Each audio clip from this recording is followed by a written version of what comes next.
How many of you choose your 11th standard stream based on what your parents wanted? How many choose based on what your friends were taking? And how many chose because someone told you PCMB gives you more options? Now, here is the uncomfortable question. How many of you choose based on actual data about how your own brain works? If the answer to that last question is zero, you are not alone. And that is precisely the problem we are going to address today.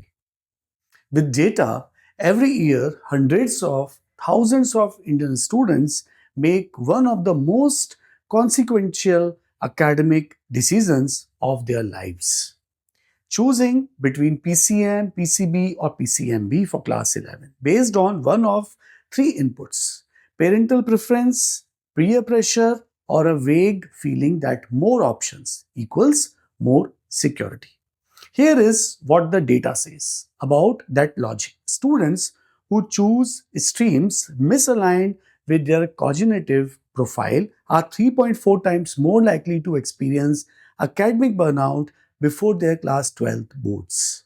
They are significantly more likely to underperform in entrance examinations, and they are far more likely to spend their undergraduate years in a field they entered by default, not by design. The stream decision is not a minor administrative choice. It is the first major career decision of a student's life, and most students make it with zero data. The most common advice given to class 10 students across India: take PCMB. It gives you options. On the surface, this sounds logical.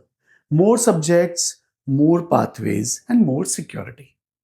Here is what the data says. In practice, PCMB requires a student to simultaneously sustain performance across physics, chemistry, mathematics, and biology.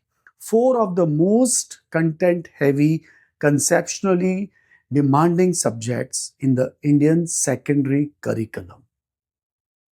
The cognitive load of PCMB is not the sum of PCM and PCB. It is multi-exponentially very higher because the student must shift between fundamentally different types of reasoning within the same study cycle. Research on cognitive stamina shows that students whose natural intelligence profile is not suited to this specific combination consistently perform miserably worse across all four subjects compared to how they would have performed in a focused stream. The safety of PCMB is frequently the cause of underperformance, not the solution to it. Three miserably inputs, all based on data.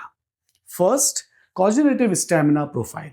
Different streams demand different type of sustained mental effort.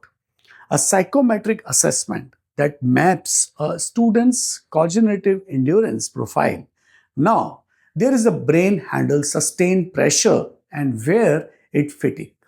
Fastest, give a data backed answer to whether their mental wiring matches their chosen stream. Second, multiple intelligence type.